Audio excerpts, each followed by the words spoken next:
Secondary class எல்லாம் நிறைய பேர் உள்ள அனுப்பணும்னு ஆசை. நான் அனுப்பிச்சிட்டே இருந்தேன். அங்கேருந்து டிஸ்டர்பன்ஸ் ஆயிடுச்சு போல இருக்கு. அங்கேருந்து என் பேரை கூப்பிட்டாரு. அப்படி சும்மா தலையெட்டி பார்த்தேன். will you stop that nonsense அப்படின்னாரு மைக்கில் அத்தனை பேருக்கு. அப்போதான் கிளாஸ் ஆர்கனைசிங்கே பண்றோம் ஃபர்ஸ்ட். வெளில வந்தா மூச்சு புசு புசுன்னு வாங்குது. அப்படியே 5 நிமிஷம் கதவை சாத்திட்டு உட்காந்துட்டேன். பறவைகளாம் போய் சேருங்க உள்ள போ.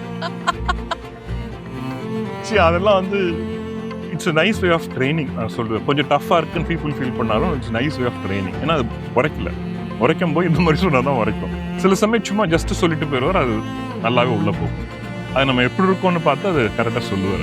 அது ஆனா உங்களுக்கு அது எப்படி இருந்தது சுவாமி? ஏன்னா நீங்க வந்து ரொம்ப நல்ல மனசோட யாரும் கிளாஸ் மிஸ் பண்ணக்கூடாது, எல்லாரும் போங்க அப்படின்னு தான் பண்ணீங்க. பட் அது கிளாஸ் டிஸ்டர்ப் அது நான் பார்க்கல. இல்ல தட் ஐ அண்டர்ஸ்டாண்ட். அப்படிங்கன்னா ரொம்ப ஹர்ட் ஆயிட்டீங்களா, இல்ல ரொம்ப தப்பு பண்ணிட்டோம் அப்படின்னு நினைச்சீங்களா? ஸோ அது ஹர்ட் ஆகுது அப்படின்னு இல்லை. பிகாஸ் அவரும் அப்படிதான் இருப்பார். எப்போதுமே டஃபாக தான் இருப்பார். அவரையுமே டஃபாக வச்சுப்பார். அவரையுமே புஷ் பண்ணிப்பார். அப்படிங்கும்போது எக்ஸ்பெக்டேஷன் வந்து அந்த மாதிரி இருக்கும்போது we also do that.